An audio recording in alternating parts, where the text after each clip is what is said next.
Good morning, everybody, and welcome back to another episode of Dirt, Green, and Steel.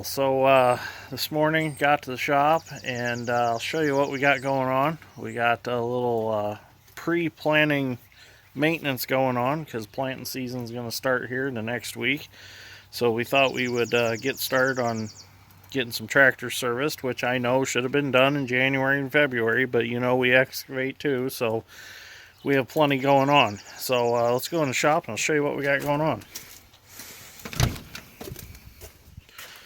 So we got the 4430 in here, we got the 4955 and the 4640 all in the shop, and which is nice because we've never really been able to have them all in here at once because of not having space.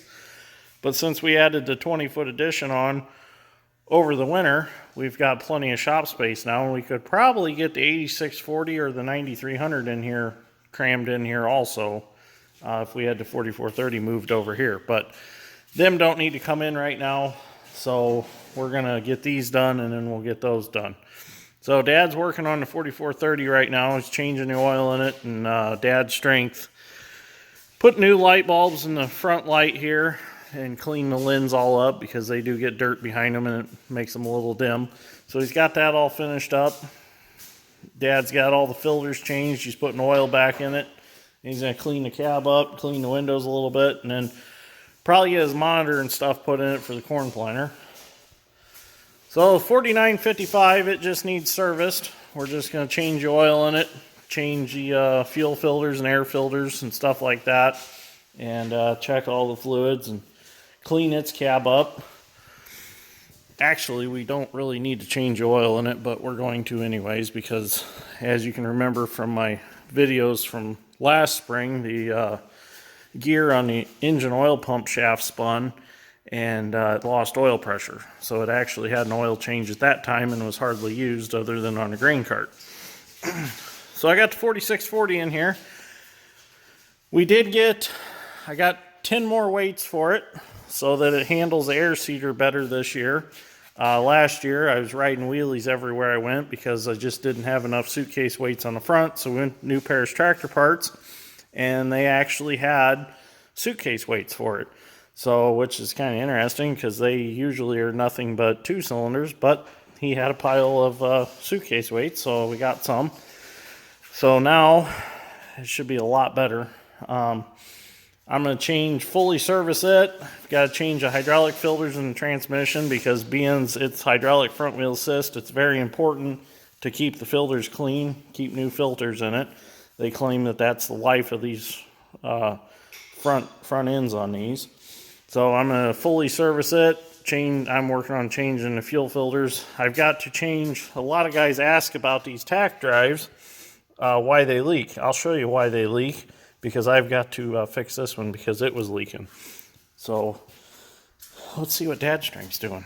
Trying to find a clip. Oh, you dropped it? Yeah. The little E-clip? Yeah. So, funny story. When Dad and I brought the grate all home, he said, well, I'll just pull it off the trailer with the 49. Well, we pulled off the top of the quick hitch. I can't remember exactly why we pulled off the top of the quick hitch. I don't remember if it was just to get it to come off the trailer better because the chain was dragging on the trailer or what we did, but we needed to hook high. Well, the chain slipped over and broke the handle off. Yeah, broke the handle off the quick hitch, which that was kind of I don't know what we were thinking. But anyways, Dad's strength's going to replace that handle as soon as we find his E-clip. I don't know where it went. Could be to town. Who knows? So another thing I got to do is I got to thread out my K-strain for my air seeder and put it on the 4640 since I'm not using the 4955 this year to plant with. So anyways, let's get that tack drive cable seal changed, and I'll show you how to do that. So now we're going to work on changing the seal in this. I got the engine oil filter out of the way. You really don't have to, but I just figured to open it up so it's a better view for the camera, and I was going to change it anyways. So now what we're going to do is we're just going to thread the tack cable off the tack drive. Shouldn't come off too hard. I got my little pliers.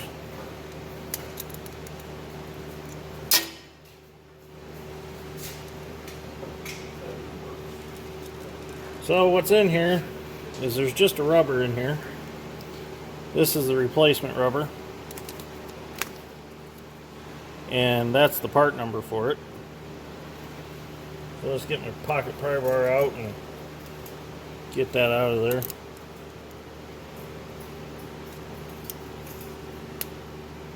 Well, it should come out.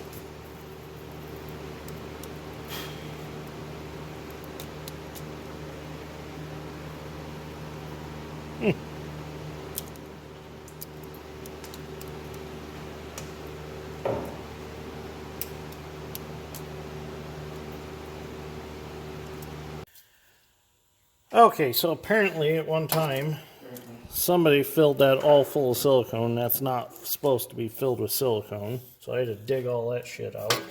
So now we're going to take brake cleaner and clean all this off around here. Clean this tack drive out.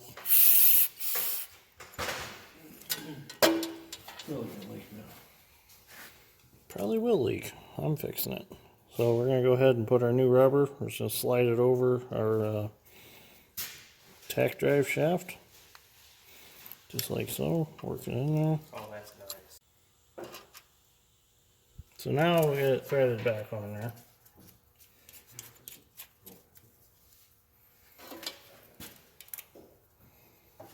Just tighten it up. We don't want to tighten it too much. Should be good right there. So that should be sealed up. So I'm going to finish servicing the tractor and then it'll be done.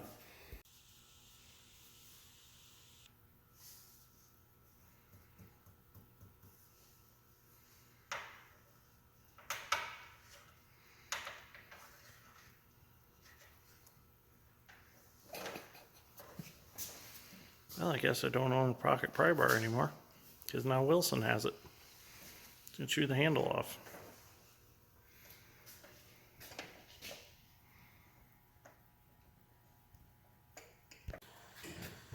Well, I'm going to start putting my filters back on.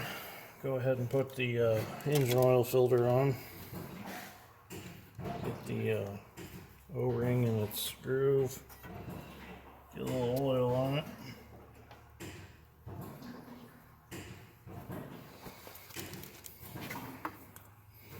Get the filter back on.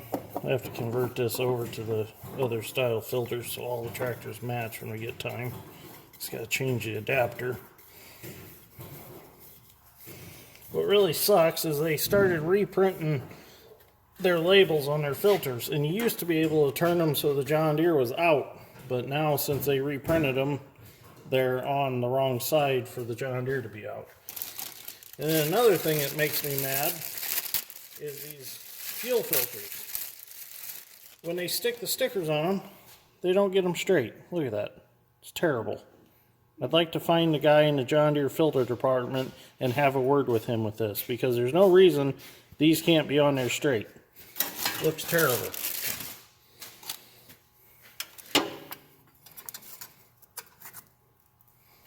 Well, nowadays the guy in the filter department probably don't even speak English.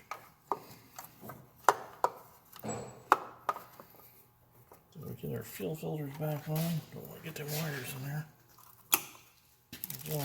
Yeah, see, you can't even see the sticker through the band.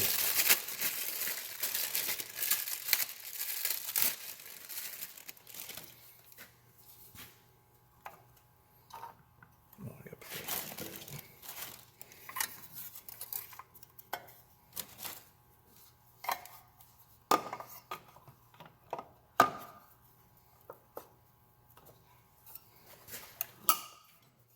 Okay, filters are all back on. Now I can put oil back in it.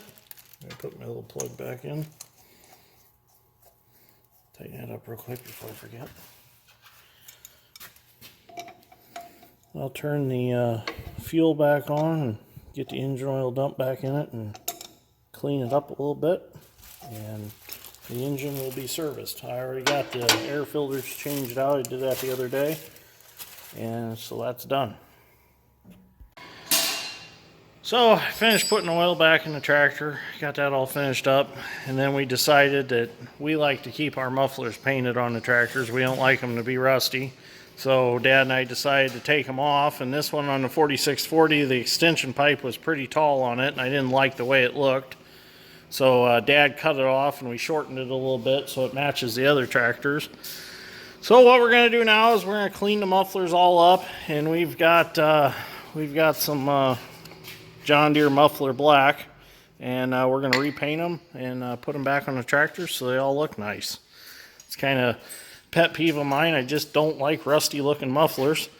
And the one on the 4640 was kind of silver looking, and it just kind of stuck out like a sore thumb. So it's going to look a lot better when they're done. This one's for the 4955. I painted it probably 4 years ago, so it's due for it again. So I'm gonna go get my little sander and start sanding, and then I'll paint them.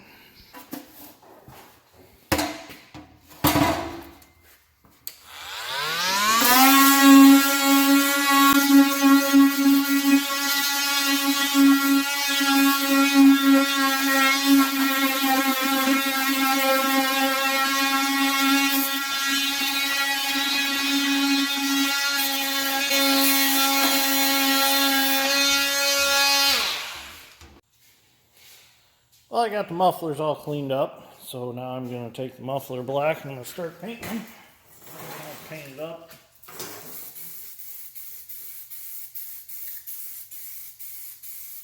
Put a good thick coat on them. I usually give them 2 coats, maybe a third if I feel like they need it.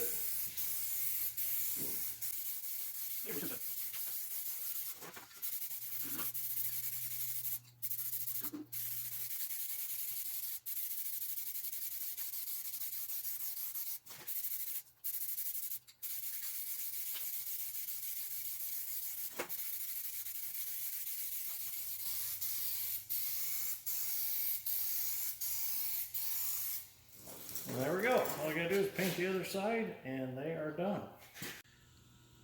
Well, it's been a successful day in the shop. Got the tractors ready. They are completely gone over and they're ready to go. Fluids are changed. Things are checked over. The only thing we didn't get to do is clean the cabs out yet, but that's no big deal. My friend Brian said he wants to come detail them for us, so he's going to come detail them maybe tomorrow or something. We'll see what happens. But I got the mufflers painted. Got the intake all repainted for the 4640. It was all rusty, so Dad took it off, sandblasted it, and I painted it black. So one last thing I'm going to do real quick before I go home for the day is I need to do something with this oil and fuel under the tractor from changing the fluids. So I'm going to grab the Super Clean floor absorbent, and we're going to shake some of that in there. Don't really take too much. So I'll just sweep this up. By the way, we are brand ambassadors now for Super Clean. We kind of have a partnership now. I've got a big banner that's going to go on the wall. It says Super Clean, which is pretty cool. So we're going to keep testing out their products and keep using their products here in the shop. So far, they've worked really well for us. So we're enjoying our partnership that we got going on. It's a pretty cool opportunity that they gave me, and I appreciate it. So anyways, if you enjoyed this episode of Dirt Grain Steel, give me a like. I'd greatly appreciate it. I am going to make my 5,000 subscribers by planting season, which was my goal that I set for myself, and I think I'm going to make it. So anyways, these tractors, they'll all go outside and they'll get pressure washed. So any oil you see left on the frame rails, I'll spray them down with the Super Clean foaming degreaser, and then I'll pressure wash them and they'll be nice and clean. So still got a lot to go on the 4640. As far as cab interior, I want to put brindle brown interior in it, and I also got a new stereo for it, and I got a new cab cam system. If you watched my videos last year, you know that I had a backup camera from Amazon that I used to see my level of soybeans in my air seeder. Well, that camera was just kind of a cheap one, and it was only like 65 bucks. Well, it lasted me 2 years, and then I started having camera trouble with it and was never completely happy with it, but it worked. It did work, and it worked nice. So Dad surprised me and come back from John Deere the other day with a whole cab cam system. So it's all better stuff. The cameras are way better quality, so I'm going to get that installed in this tractor and get my monitors thrown in it, and then we'll get the air seeder hooked up. So anyways, sorry I rambled on there a little bit. So anyways, if you like this episode, like I said, give me a like. Thank you for watching. I will see you all in the next one.